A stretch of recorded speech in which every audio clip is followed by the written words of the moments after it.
أعوذ بالله من الشيطان الرجيم بسم الله الرحمن الرحيم সম্মানিত ভিউয়ার্স, আজকে আমরা হাফিজে সালাত, হিফজুল সালাত, সালাতের সংরক্ষণকারী এই বিষয়ে আলোচনা করব।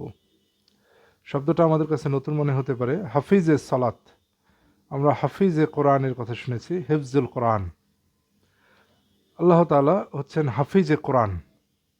পবিত্র কোরআনের হিফজ বা সংরক্ষণ একমাত্র আল্লাহ তাআলাই করেন। এটা আল্লাহ তাআলা বলেছেন সূরা হিজর 15 নম্বর সূরা, আয়াত নম্বর 9। এখানে আল্লাহ তাআলা বলেছেন, ইন্না নাহনু নাজ্জালনা যিকরা ওয়া ইন্না লাহু লাহাফিজুন। ইন্না নাহনু নাজ্জালনা যিকরা, নিশ্চয়ই আমরা নাজিল করেছি যিকর, ওয়া ইন্না লাহু লাহাফিজুন, আর আমরাই হচ্ছে হেফাজতকারী বা হাফিজ। তাহলে আমরা পেলাম সূরা হিজর 15 নম্বর সূরা 9 নম্বর আয়াত থেকে যে আল্লাহ তাআলাই হচ্ছে পবিত্র কোরআনের হাফেজ বা সংরক্ষণকারী। আসুন, আমরা তাহলে কি? আমরা হচ্ছে সালাতের হাফেজ, হিফজুল সালাত। এটা কোথায় পেয়ে যাব? সূরা বাকারা 2 নম্বর সূরা 238 নম্বর আয়াতে আল্লাহ তাআলা বলতেছেন, হাফিজু আলাস সালাওয়াতি ওয়াস সালাতিল উসতা ওয়া কুমু লিল্লাহি কানিতিন। এখানে আল্লাহ তাআলা বলছেন, হাফিজু আলাস সালাওয়াতি ওয়াস সালাতিল উসতা। হাফিজু আলাস সালাওয়াতি, আর হেফাজত করো, সংরক্ষণ করো সালাত সমূহের, ওয়াস সালাতুল উস্তা, আর মধ্যবর্তী সালাতের, ওয়া কুমু লিল্লাহি কানিতিন, আর দাঁড়িয়ে যাও আল্লাহর জন্য বিনীতভাবে। হাফিজু আলাস সালাওয়াতি সূরা বাকারা 238 নম্বর আয়াতে এটা আল্লাহ তাআলার অর্ডার, এটা আল্লাহ তাআলার হুকুম। আপনাকে সালাত সংরক্ষণ করতে হবে, সালাতের হাফেজ হতে হবে, সালাত অবশ্যই হিফজুল সালাত হতে হবে। এটা হচ্ছে আল্লাহ তাআলার হুকুম। আসুন, একটা মুমিনের জন্য সালাতের হাফেজ হওয়া অপরিহার্য। এটা আমরা কোথায় পেয়ে যাব? এটা আমরা পেয়ে যাব সূরা আল মুমিনুন 23 নম্বর সূরা 9 নম্বর আয়াতে।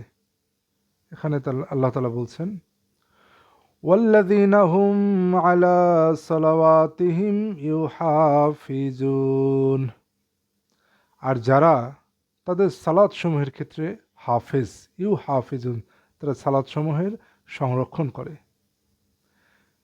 এই 23 নম্বর সূরা 9 নম্বর আয়াতে আল্লাহ তাআলা বলতেছেন, ওয়াল্লাযীনা হুম আলা সালাওয়াতিহিম ইউহাফিজুন, যারা সালাত সমূহের ক্ষেত্রে যত্নবান বা হাফেজ। 1 নম্বর আয়াতে আল্লাহ কি বলেছেন? সূরা আল মুমিন 23 নম্বর সূরা 1 নম্বর আয়াতে আল্লাহ বলতেছেন, কদ আফলাহাল মুমিনুন, নিশ্চয়ই মুমিনরা সফল কাম হয়ে গিয়েছে। আল্লাযীনা হুম ফি সালাতিহিম খাশিউন, যারা তাদের সালাতে বিনয়ভূত থাকে, খশিউন থাকে।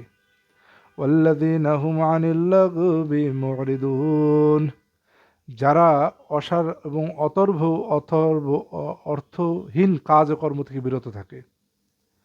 ওয়াল্লাযীনা হুম লিয-যাকাতি ফাইলুন, যারা তাদের যাকাতের ক্ষেত্রে সক্রিয় থাকে। এইভাবে 9 নম্বর আয়াতে আল্লাহ তাআলা বললেন, 9 নম্বর আয়াতে আল্লাহ তাআলা বললেন, ওয়াল্লাযীনা হুম আলা সালাওয়াতিহিম ইউহাফিজুন, যারা তাদের সালাত সমূহের ক্ষেত্রে হাফেজ। তাহলে সুতরাং আপনি যদি সফল মুমিন হতে চান, আপনি যদি সফল কাম হতে চান, আপনাকে সালাতে হাফেজ হতে হবে। তাহলে মুমিনদের একটা মৌলিক শর্ত হচ্ছে সালাতে হাফেজ হওয়া, হাফিজে সালাত হওয়া।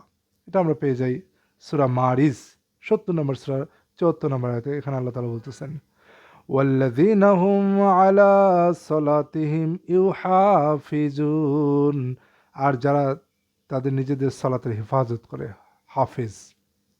এটা আমরা পেয়ে যাব।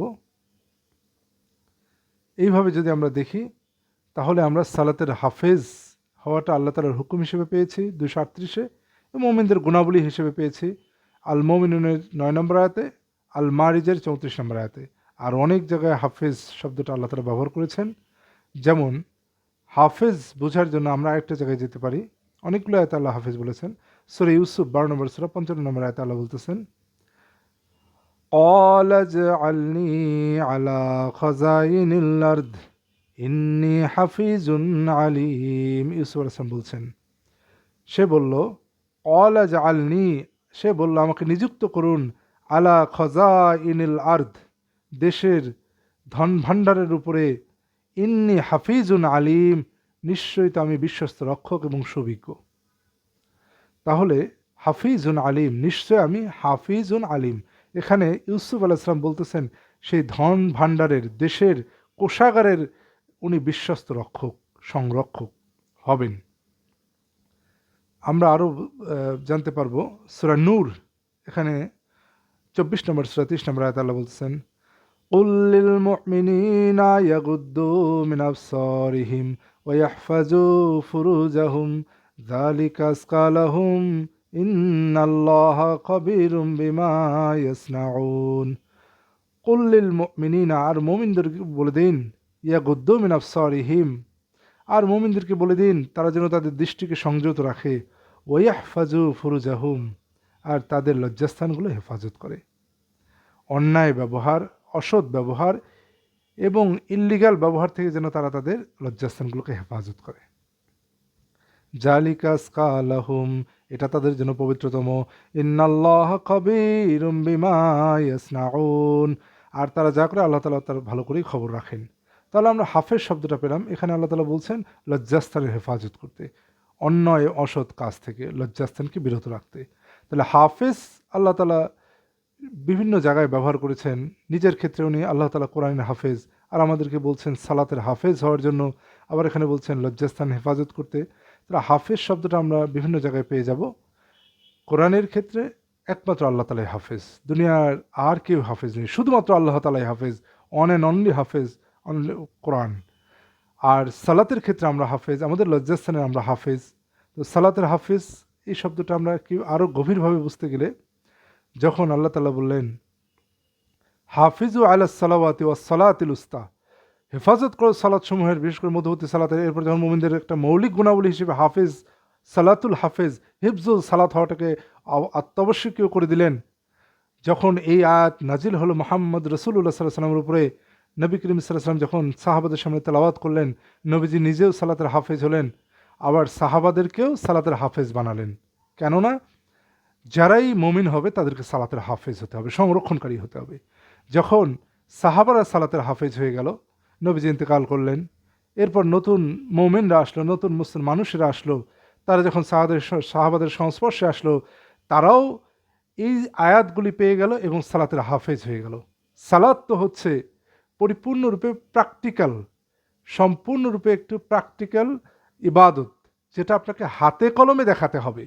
এটা আপনি বই পড়ে সালাত শিখতে পারবেন না, আপনাকে সালাত হাতে কলমে শিখতে হবে একজন হাফিজের সালাতের কাছ থেকে। হাফিজের সালাতের বর্ণনা আল্লাহ বলেছেন, যারা মুমিন তারা অবশ্যই হাফিজের সালাত। এখন হাফিজের সালাতের কিছু বৈশিষ্ট্য আছে, যেমন পবিত্র কোরআনে আমরা কিছু আয়াত এখনই দেখব যেখানে হাফিজের সালাতের কিছু বৈশিষ্ট্য আল্লাহ বর্ণনা করেছেন। মুমিনদের সাথে মুনাফিকরাও সালাত আদায় করে, তাহলে মুনাফিক সালাত এবং মুমিন হাফিজের সালাতের পার্থক্য আল্লাহ তাআলা পবিত্র কোরআনে বলেছেন। সূরা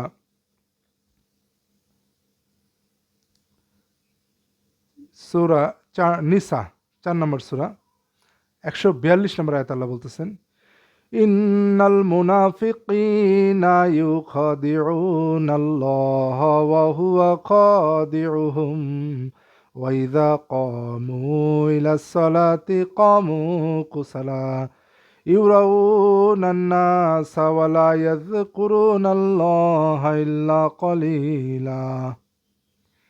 নিশ্চয়ই মুনাফিকরা আল্লাহকে ধোঁকা দেয় আর তিনি তাদেরকে ধোঁকায় ফেলেন, আর যখন তারা সালাতে দাঁড়ায় তখন অলসভাবে দাঁড়ায়, আর তারা লোকদেরকে দেখায় এবং তারা আল্লাহকে কমই স্মরণ করে। সূরা নিসার 142 নম্বর আয়াতে এই জায়গাটা স্পষ্টভাবে আমি আপনাদের দেখাতে চাই, ওয়াইদা কমু ইলা সালাতি, যখন তারা ওঠে সালাতের জন্য তখন কমু কুসালা, তারা কিয়াম করে, কুসালা শৈথিল্যভাবে, অলসভাবে। তাহলে মুনাফিকদের একটা প্রধান বৈশিষ্ট্য হচ্ছে তারা যখন কিয়াম করে তারা অলসভাবে কিয়াম করে। সুতরাং আপনি যদি মুনাফিক না হন, আমি যদি মুনাফিক থেকে সরে যেতে চাই, আমি যখন সালাতের জন্য দাঁড়াবো আমাকে শক্তিশালীভাবে, সুদৃঢ়ভাবে সালাতের জন্য অলসতা পরিহার করে দাঁড়াতে হবে। আসুন সূরা তাওবা 54 নম্বর আয়াতে আল্লাহ তাআলা বলতেছেন, 9 নম্বর সূরা, ওয়ামা মানাআহুম আন তুকবালা মিনহুম নাফাকাতুহুম ইল্লা আন্নাহুম কাফারু বিল্লাহি ইল্লা আন্নাহুম কাফারু বিল্লাহি ওয়া বিরাসূলিহি ওয়া লা ইয়াতুনাস সালাতা ইল্লা ওয়া হুম কুসালা ওয়া লা ইউনফিকুনা ইল্লা ওয়া হুম কারিহুন। আর তাদের দান কবুল থেকে একমাত্র বাধা এই ছিল যে তারা আল্লাহ ও তার রসুলকে অস্বীকার করেছে, আর তারা সালাতে আসে না তবে অলস অবস্থায়, এবং তারা দান করে না তবে অপছন্দ করে অবস্থায়। এখানে তারা বললেন ওয়ালা ইয়াতুনা সলাতা ইল্লা ওয়াহুম কুসালা, আর তারা আসে না সালাতে এছাড়া যে তারা অলস অবস্থায় আসে। তাহলে অলস অবস্থায় আসাটা এটা মুনাফিকদের লক্ষণ।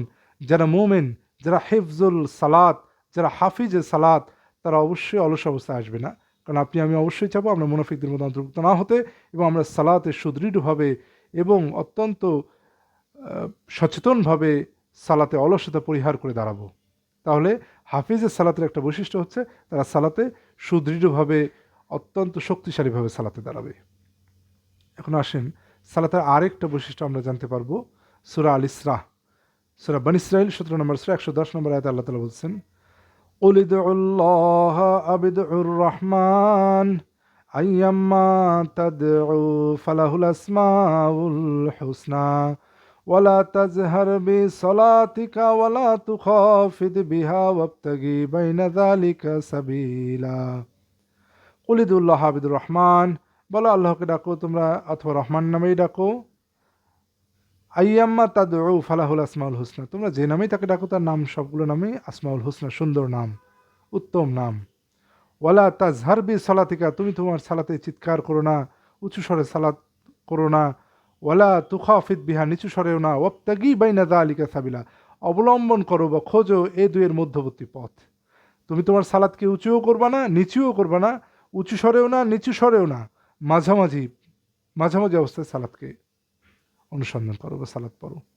তাহলে যারা হাফিজের সালাদ তারা চিৎকার করে সালাদ পড়বে না, আবার মনে মনে পড়বে না, তারা মাঝামাঝি অবস্থায় পড়বে। তাহলে আমরা সালাদ, হাফিজের সালাদ সম্পর্কে পরিষ্কার হয়ে গিয়েছি।